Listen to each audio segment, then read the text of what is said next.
So you know what Brawl Stars is missing? It's a story mode, and I thought, guess what? Since obviously the devs are never gonna add a story mode or any type of lore, I am gonna create my own story mode. Now I have no idea how to program, so this is just like a pitch for the story of this story mode. Okay, so basically, what I was thinking, I'm gonna release like at least 3 more of these explaining the story mode because what I think would be good for Brawl Stars is that instead of just having a story mode that covers all the bases, like every single brawler, basically I thought, guess what? I think it would be better if they just had the story mode have different books, right? And each of these books belongs to one trio of brawlers that is in Brawl Stars. So I did that. So this first one is for the Western trio. And oh boy, is this a long one, so strap in tight. Okay, so the story mode starts with a cutscene where Colt is chasing Shelly on horseback because, well, Shelly is a criminal and Colt is a sheriff. And soon they realize after Cole catches up to Shelly and apprehends her, they realize they're lost. They have wandered into this desert and don't know how to get out. But then they spot a little fella in the distance. Wanna know who it is? Guess what? It's Spike. Yay! And Spike is running away from these government scientist people who want to basically they want to see they basically want to dissect him because he is the only Spike of his kind. He's the only cactus around, and they discover Spike because, well, Spike was getting hungry and went to steal some marshmallows. A little reference if you have seen any of the recent Brawl Stars stuff. Anyway, Spike is trying to escape from these government people who want to dissect him, and he needs Colt and Shelly's help. And Spike basically goes, okay, so if you guys help me get out of here, I'll help you guys. And here's how we do it. So basically, well, Spike doesn't have a voice, but he's able to communicate with them through the magic of drawings. Yes, drawings. So basically, Spike explains through the power of drawing that in order for Spike to be able to get out, they need to defeat this desert god, which is called Desert. Wait a minute. I forgot how to pronounce his name. I wrote this, and I forgot to pronounce the character that I made up for this story. I'm just gonna call him Deserto because that's what I wrote. Anyway, Deserto is this god of the desert, which basically is preventing anyone from leaving, any of the native creatures, including Spike, from leaving the desert. And since Spike wants to leave the desert because, you know, these government people are chasing him, he needs Shelly and Colt's help to get out. Because here's the thing, there's these things called star powers, right? And they're not like the star powers that we have in the game right now, no. For the story's sake, the star powers are these 3 very, very godlike objects and there's 3 of them. One of them grants the power of speed, and one of them grants the power of damage, basically, or strength, I guess. And then one of them grants the power of defense. And with all these 3 combined, you can basically defeat Deserto. And Spike cannot use these because he is a Spike. So he needs humans to help him with this. He needs humans to use the star powers for him and defeat Deserto in order to be able to escape this the desert, basically. So for the first phase of the game, you're going around doing these quests to try to find out where these objects are located. And there's this gang, which is called the Metropolis Gang, or for shorter, the RG. That's the shortest that you can say it, the RGs. And so basically, the Metropolis gang, you have encounters with them every once in a while doing the quest, but for the most part, they're not the main enemies in this phase of the game. What you really have to worry about is the scrap bots. The scrap bots are discarded robots that have been thrown away to to the desert because they're no longer needed or they're broken. And so throughout your adventures, you're having to deal with these scrap bots who are trying to kill you because they hate humans and want all humans to burn to the ground or die or, perish. They want humans extinct. And so throughout the whole entire first phase, you have to deal with these scrap bots. And so, also there's a boss fight with Rosa, who is one of these scientists. And Rosa doesn't want to dissect Spike, but wants to examine Spike in a more, less killing Spike way. But Spike still doesn't want to get, in the hands of the government people, because the government scientists, because he doesn't trust Rosa. And here's the thing, Colt and Shelly up to this point do not know who Rosa is, and they kind of also don't trust her. So obviously this resorts into a boss fight. Now here's the functions for this boss fight. Basically, she only in this, Rosa only has like one of her attacks that she has from the main game. Basically, her punch attacks. That's all she keeps. But she does have two other attacks that she's able to use in this boss fight, which are completely made up for, the purposes of this boss fight. So her second attack is kind of like after you defeat her first bar of health. For her first half of health. So basically, after you defeat, you get rid of half of her health, she starts doing this attack where she'll hide in her plant cocoon thing. She surrounds herself in vines, and then she sends tons of little she sends tons of little sprouts, like not sprout, but like tons of tiny versions of sprout to go attack you. So that's one of her attacks.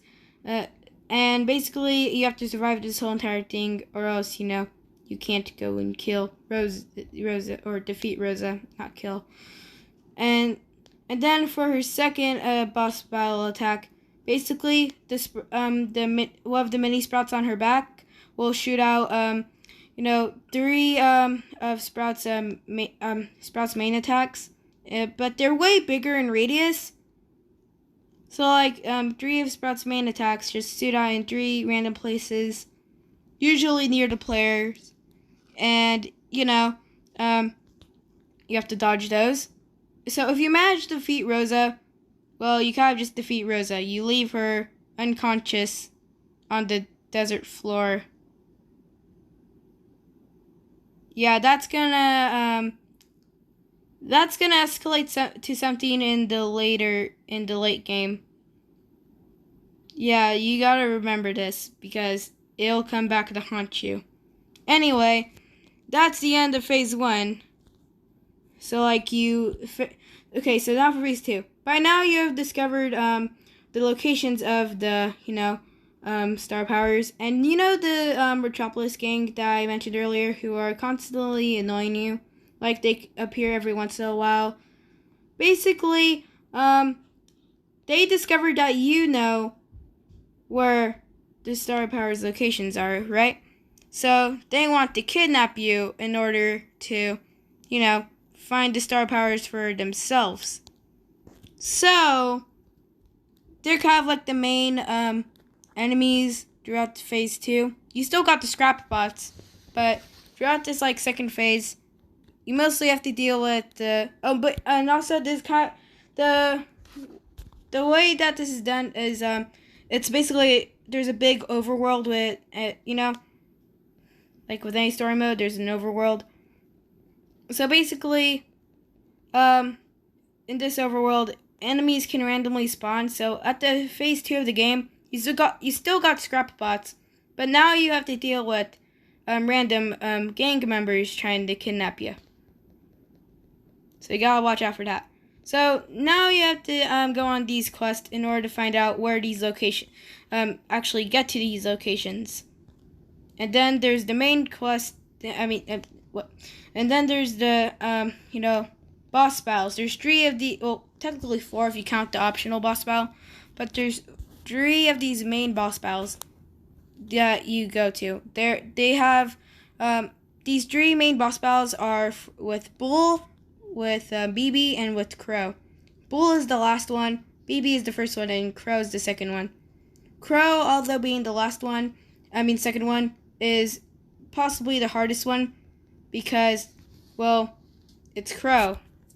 And even though Bull would make more sense to be the most powerful out of them, Crow literally, for his boss battle, just summons poison clouds and throws daggers everywhere.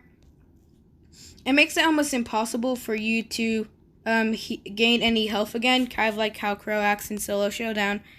Because really, if you're facing off Crow, you can't really regain any health. So, with this boss battle, regaining health is turned off. So, that's one thing. You can't regain any of your health. You can't re-heal any of it. Because, well, it's Crow's boss battle. What else do you expect? Also, the only reason you're fighting the gang members is because, well, during these boss battles, before the events leading up to these boss battles are, oh, you have found the location of one of the star powers. You've finally gotten to it, and the gang members follow you there, and one of their leaders, which are going to be the bosses. And so, well, they kind of sneak up and grab it before you can. So, now you have to face them in order to get it off of them, basically. Except for BBs, because BB just kind of traps you in the location where, the thing is, because you have already gotten there. And so, she is trying to, kill you to get it off of you. But of course, since the protagonists have plot armor, you come up on top, unless you're stupid and you failed this boss battle. Anyway, with BB's boss battle, I completely forgot talk about the other boss battles. I completely forgot. Okay, BB's boss battle. BB's boss battle, she has all of her attacks that she has currently except for Gadget. So basically, she has her main attack, right? But then she has her super. But then she also has a tornado kind of attack where she starts spinning around and swinging her back, kind of like how the Disco Zombie does it in the Disco Zombie boss battle in Plants vs. Zombies Garden Warfare 2. If you've ever played it. Anyway, yeah, she'll do that, and then she can also summon goons, gang member goons, to make it just a little bit harder. And then for Bull's boss battle, he basically has all he can do currently, his super, his main attack, but he also kind of has Daryl's gadget, kind of, and he can also summon gang members, but these are more powerful gang members. These gang members are not humans, they are robotic gang members. These are robots that are designed for killing people. So obviously they're going to be more dangerous than BB's goons because they're robots. Why do I have to explain this? Basically, robot goons. And then, well, I couldn't think of anything else. So yeah, that's kind of all for Bull's boss battle. And then there's the optional boss battle that I talked about earlier. It's the optional boss battle with Evil Gene. See, with the Evil Gene's boss battle, it's not necessary in order to continue. But if you want to get gadgets in order to help you with the final boss battle, then you kind of need to defeat Evil Gene, because Evil Gene kind of, basically, Tar's Bazaar is, well, being trapped by Evil Gene, because Evil Gene is just like, a very powerful genie that, so basically Gene is corrupted and is Evil Gene, right? Tara and everyone else in Tara's Bazaar have no power to stop Evil Gene, so now they're trapped by Evil Gene inside of Tara's Bazaar. You need to get into Tara's Bazaar in order to get gadgets, which I think I talked about a few seconds ago. So, if you want to get the gadgets, you need to defeat Evil Gene. Boom. Yeah. Anyway, the third phase. The third phase, you still got the gang members and stuff. But the gang member, you have the robot gang members now that roam around. Because even though you have all the star powers now, that doesn't mean that the gang members aren't going to stop trying to catch you. So, they send in the robot guys now because, now you got the star powers to have to increase, the strength of the goons they're sending out. Oh, and also the scrap bots are no longer a problem. Yeah, they don't spawn anymore. They've been replaced with the gang bots, the robot gang bots. Anyway, in the third phase, you have collected all the star powers, and now all you have to do is defeat Deserto. Because, he's what keeps all the native creatures trapped in the desert. So basically, there's two boss fights with Deserto. One right at the beginning where, not at the beginning, but it's kind of after you do a mission for Barley to destroy what the nearby Metropolis gang the Bull's Diner. There's a Bull's Diner in the desert, in the town in the desert, and Barley is having competition with the diner because, food restaurants. So, Barley needs you to destroy the Bull's Diner for him in exchange for some money. This is mandatory, also. You kind of need it also for a key to get into this place where you have to the first boss battle with Deserto, because basically it's just national park that was kind of this abandoned after everything just died, and Deserto likes hanging out there, and Barley is the only person in town left that has the key. So, Barley doesn't know why you need the key, but you know why you need the key. You need it in order to fight Deserto. So, since Deserto likes hanging out in that abandoned park, you kind of need that key. So, Barley says, "Guess what? I'm not selling you it, but if you do this for me, I wouldn't mind giving you it." So you do it, and blah blah blah. The first boss battle with Deserto. So Deserto has the first boss battle with Deserto, and basically this is the boss battle that kind of preps you up for actually the final battle. So in this boss battle, he only has 2 attacks, but they're very powerful. His first attack being Sandy's main attack, and then the second one, he shoots out 3 tiny sandstorms, and if you walk into them, you get blinded. Also, you get slowed down. So, this one is kind of... it's really hard because there's only certain times you can attack him. Kind of like with the takedown boss. And those are at random. So, yeah. Also, the sand attacks do tons of damage. And then you have to do and then after realizing that if he were to stay any longer, he'd get killed by Colt, Shelly, and Spike. He kind of just dips out. So now you have to go on a few quests to find out where Deserto is now. and you know, you go through some quest to defeat you know, sand goons. I forgot to talk about that. There are sand monsters now. After the first battle with the Zero, now there's sand goons. There's sand monsters everywhere now. Also, the gang members kind of like stop trying to attack you. You know, because you destroyed the Bull's Diner nearby. So yeah. So now it's just desert monsters and the scrap bots from earlier. So yeah.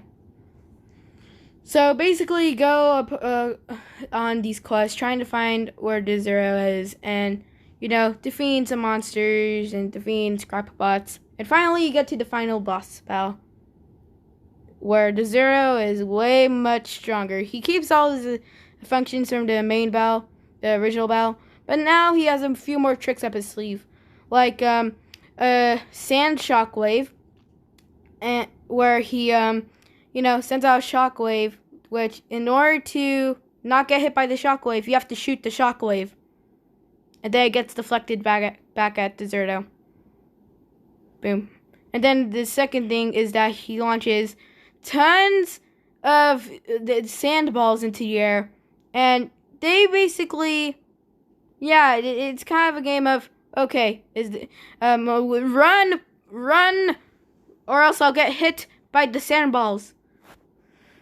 So yeah, that's the last boss battle, and after this boss battle is over, Spike can finally, you know, escape the desert and escape from the government scientist people.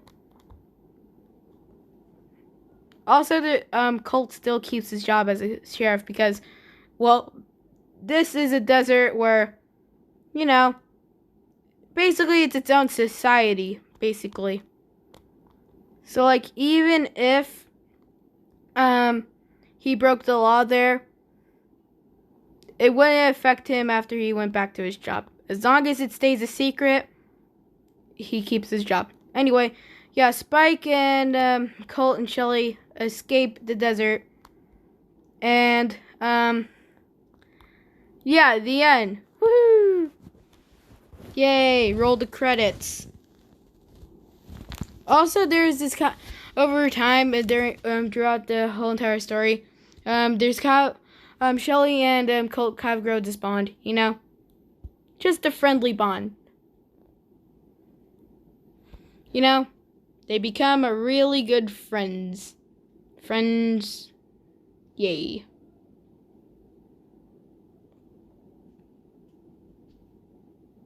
Okay, bye. Bye time. Bye. Bye.